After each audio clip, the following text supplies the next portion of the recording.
so amazing. You see how they playing? Live wire, it's all about sports and entertainment. You don't wanna miss it, so official like you never seen. Keep it going till the whistle blowing from the referee. Everything from highlights and stats, you know that we gotta run it back. Whether on the field or the court, you know that this is where it's at. Subscribe, no delaying. This is Live Wire, sports and entertainment. Let's go. What's good, everyone? Welcome back to another Live Wire video. All right, so Mike Krzyzewski, the legendary coach for the Duke Blue Devils and former coach for the Olympic team throughout the years, he was on Colin Cowherd over the week, and he had some very generous high praise for Caitlin Clark. He definitely knew. He knows basketball. He knows what it looks like. He coached some of the greatest players, from Kristen Laettner, Bobby Hurley, Grant Hill, and everything like that. He also coached LeBron in the Olympics, along with some others. But he was on Colin Cowherd, and he has some profound words to say about Caitlin Clark. Better than what Gino Auriemma had to say, where he did give high praise, and then I guess he got a phone call from some of his UConn players like Don Taurasi, Bjorn Stewart, and he coaching Paige Becker, so he had to come back and retract his statement just like everybody else, and just say, oh, she's not going to be able to handle the physicality in the league, and she's not going to be in there. It's totally disrespectful, saying her fans and stuff. But Mike Krzyzewski said the opposite, in which I don't expect for him to retract his comments either, because he didn't coach none of them, so it shouldn't really matter, who say, oh, well, hey, he praising her. But he did went on to Colin Cowherd, and he said, what she is a genius. He also said she's a great, amazing passer. You see the things like no one else. She sees the things like no one else. Obviously, she is an amazing shooter and a scorer, but she makes her teammates better. And he really admired how she handles everything so far that coming into the WNBA. And that's one thing a lot of people have not really gave Caitlin a lot of credit, is the way she handled the coming into the league, especially with all the stuff that constantly comes out at her, from, Diane Taurasi comments and Cheryl Swoop's comments continuously and everything. And then now you're starting to see since the All-Star WNBA All-Star game, you kind of see more of the embrace of the players towards her. But you could tell there's still some little hate there, but you could tell there's a lot more embrace there. So he's really taking a step up. So I'm gonna let y'all listen to what he say. Well, it does, and I think also it's the moment to take it over. Women's basketball is terrific, and it's continued to progress, and all of a sudden now it seems this opening for her, and it's like it meshes. And one of the cool things about her is that she was at Iowa for a career, so she became like a cult hero there. Yeah. So it was like an off-Broadway thing, where she was accustomed to the crowds and whatever. And she handles it so well. And she had like about a 10-game adjustment in the WNBA, and now she's going crazy there also. You know what she is? She's genuine. And I think her knowledge, her feel for the game, I think the best thing she does is pass. Yes, she's a great passer. She's an amazing passer. And she sees things. I mean, everyone talks about her shooting and her scoring, and obviously she does that really well. But she makes teammates better. And putting her on a WNBA team where you have adults. You have you have older players and really talented players. You're going to see her talents even more, and I think you're continuing to see it. And she's going to be one of our great American players. I know some people are angry about her not being on the Olympic team, and the timing wasn't right yet, but certainly she'll belong there. And it's kind of like in 2008, Kevin Durant was on our select team, and we almost picked him for the Redeem team, and then he was on the World Championship in 2010 and led us he averaged 33 points a game in the medal round, and then he took off. I think that trajectory will be there for Caitlin. I really admire how she's handled everything, and she's won over the people competing against her. Yeah, they see that she's tough, she can handle it, and but I love her passing. Yeah. I think passing's become a little bit of a lost art with all the ball handling drills and whatever, and she sees things that most players do not see. 42. Exactly. Now, that was really key for Mike Krzyzewski to say. He said that she sees things on the court that no other player could see. And that makes her an exceptional passer. To me, that's one of her, like Steph Curry even said, her three-point shooting is a superpower, but it's what she does elsewhere. And this is what a lot of players, when she came into the league, couldn't understand. And they were so fixated about her shooting logo threes and saying, oh, well, this all she could do is shoot logo threes. When she could rebound, she's one of the top. I think she's the leading rookie rebounder. She leads there in assists, and plus, her scoring is elite. We already know she could score. I mean, she could score. You know what I'm saying? But her passing is the key to her game. Because if she's setting her teammates up and they executed, because if you remember early in the season, her teammates couldn't catch a cold when she was passing the ball to them. And later on, they started getting more familiar how she passes and where they want the ball. Because if they make plays, if she gives them open looks and they score off of her passing ability, that's going to open up her to take more shots for herself. And it's also going to make her hard to guard, because you don't know if she's going to give the ball up, or you don't know if she's going to dribble, penetrate to the basket, or take a deep shot from three. So that makes her so much of a triple threat.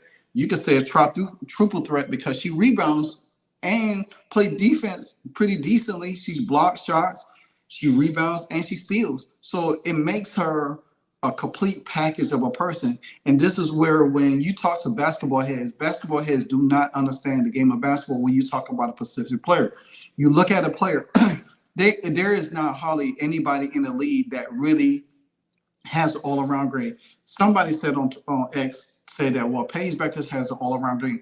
Well, guess what? Paige Beckers might have an all-around game, but guess what?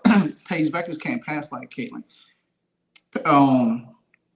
And she definitely can't shoot like her. You know what I'm saying? And I'm not taking anything from Paige. Paige is a great talent, but Caitlin is in the class by herself. She's just that person. You know what I'm saying? And when we talk about having everything, it's just almost like how Kobe was, how LeBron is, how Jordan was. You have a complete game because you could do every damn thing on the floor. And that's and like I said, people were so fixated on her passing. And now he did touch on the Olympic thing, and I'm kind of past that so much already. I don't even want to talk about that no more, because a lot of people continue to talk about, oh, she should have been on the team. It's what it is. The Olympics is going on. It's about to be over with, so there ain't shit else you could do about that. But the thing about it is, Caitlin Clark is third all time in the NCAA in assists. She led the league. She led the nation in assists 3 years in a row.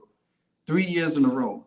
And that's something that is overlooked. It's her passing, because a lot of people, like I said, people are fixated with her logo threes because they call her the female Steph Curry. Even Skip Bayless, he was criticizing her. So, well, she don't take enough shots. She don't shoot enough threes. But she's making her teammates better, and that's what great ones do. You make your teammates better. You find other ways to win. You find, especially if her shots is not falling, you find other ways to contribute and manipulate the game and stuff like that. Because guess what? She done had two 30-point games. She done had a bunch of 20 games. She done had a 29 game. She led in every category during that time stretch. So, and like I said, this was something Steph Curry always mentioned, is what in his interview with her when she was in college.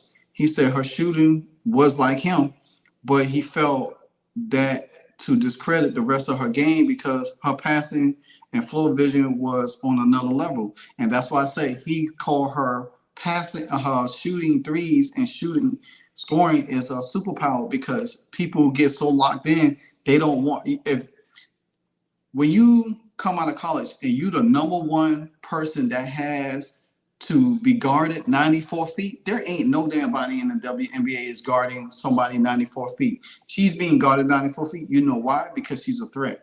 When you're a threat like that, especially you can score from anywhere, because guess what? Nobody don't want her to score 40 or 50 points on them by letting her shoot. So they pick her up. So guess what she does? She navigates the game in a different way. She passes the ball, get her guys open, her teammates open. Then she moves in another direction. So this was a good interview with Mike Krzyzewski on Calico, because I could tell by Mike Krzyzewski's tone, he wish he could coach her, because he likes her game. When you're a fan of somebody's game, you were like, dang, I wish I had an opportunity to coach this person.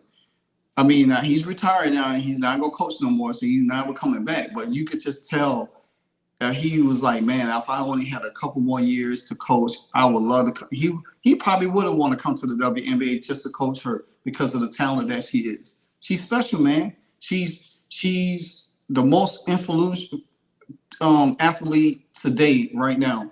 And that brings me to my next segment, because Chiney Ogwumike, she comment. Now, Chiney has been kind of going back and forth and everything. Her sister plays for Seattle Storm and everything like that.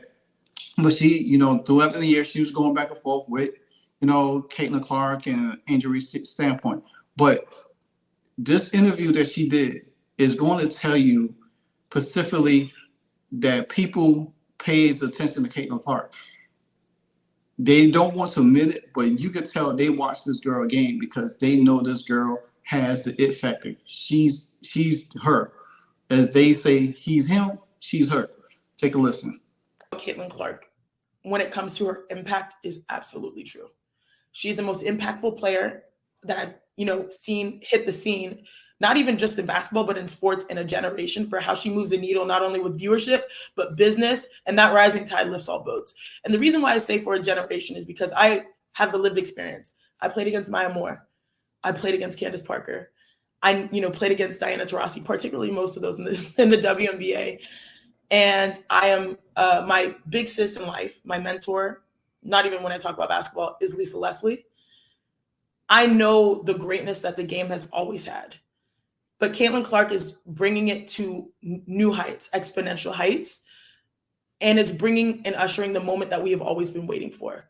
And I think a lot of times when you speak positively on other players, people take that as a shot to Caitlin. It's not.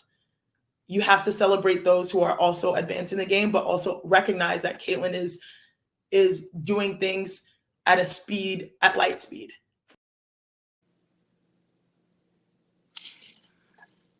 And you hear what she said. She said she is the most impactful player that she has seen and hit the scene in a long time. And it's not just basketball, but in sports in a generation, because we have not seen a player like that. And granted, we have seen great players. Such as Candace Parker, Maya Moore, Diana Taurasi, Breanna Stewart. You got young Angel Reese right now. But when you talk about impact, moving the needle, selling out arenas, not just at your home, but on the road as well. When you're the number one box office drawer, no matter where you go, there ain't nobody. You got people over the Olympics right now that don't even want to watch the women's basketball because they wish Caitlin was there. Just imagine the impact.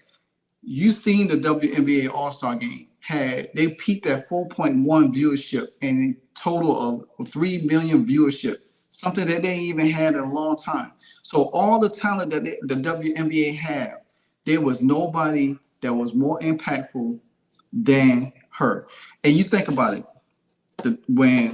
now let's say, for instance, after the end of the season, Caitlin decides to go play overseas to continue to play basketball. Say she goes overseas to play for a team over there. Just imagine what kind of superstar she will be, because people already over there knows her and they want her to come over there to play. If she goes over there to play in the off season, just imagine what kind of superstar she will be. That's just the impact, because guess what? Jordan had that. Jordan had that impact when he came into the league. And granted, a lot of people didn't like Jordan because they thought he was just flash. He thought he was just a dunk person. He didn't have a shooting game, but he had all of that. But he graduated from the North Carolina Tar Heels with Dean Smith, and he took the last shot to win them a national title. Now, granted, Caitlin went to the title game twice. She didn't win, but hey, she still was the most impactful college player there was. And you see what she's doing now for the WNBA. And it's just, when Chiney Ogwumike, talks about it, she's talking because she recognized it. See, in the beginning, they couldn't see it. They couldn't understand it. You know what I'm saying? It's like poetry.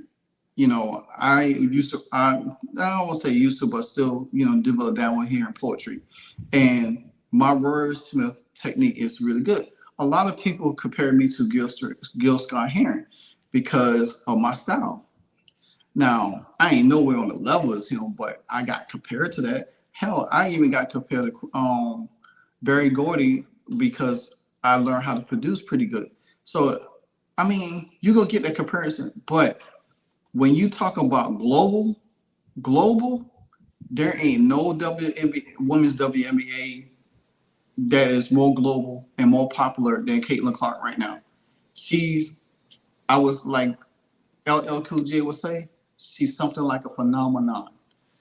And that's what she is. She's a phenomenon. She has that aura about her. And like I said, she's her. She's her. You could criticize her. You could talk bad about her. You could hate on her. But one thing you can't do is stop her. When a person has greatness written on them, and especially blessed from the Most High, you can't stop that, man. You can't stop that. Like I said, she has what Jordan has, Kobe has, Steph Curry has, LeBron James. She just had that. She has that about her. And the way she handles her business, she smiles, she greets everybody, she gives everybody credit. That's what you want. That's what makes you the face of the league. The way you humble yourself. Not out here complaining what you don't have. Well, because somebody got something, you think you deserve more. Hey, continue to put in the work. Sometimes you got to put your head down and to rise above. And Caitlin Clark, she rises above because guess what? The one thing she does, she doesn't do she do her talking on the court, but she allow her play to do the talking for her. And that's what's so different about her.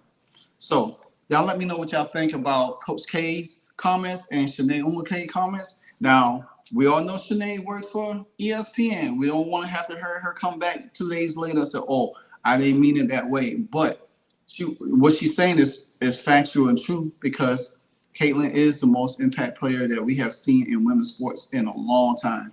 Probably since since Venus and Serena Williams. So, and that's saying a mouthful. Hell, she has, to me, I think she has that Tiger Woods aura. You know how Tiger Woods took over the game of golf? Guess what? Caitlin Clark is about to take over the game of women's basketball. Till then, leave the likes, comments, and subscribe to the channel. Until then, you know what it is. It's all about that live wire sports media, baby. Hey, so amazing. You see how they playing? Live wire, it's all about sports and entertainment. You don't want to miss it, so official like you never seen. Keep it going till the whistle blowing from the referee. Everything from highlights and stats. You know that we gotta run it back, whether on the field or the court. You know that this is where it's at. Subscribe, no delaying. This is Live Wire, sports and entertainment. Let's go.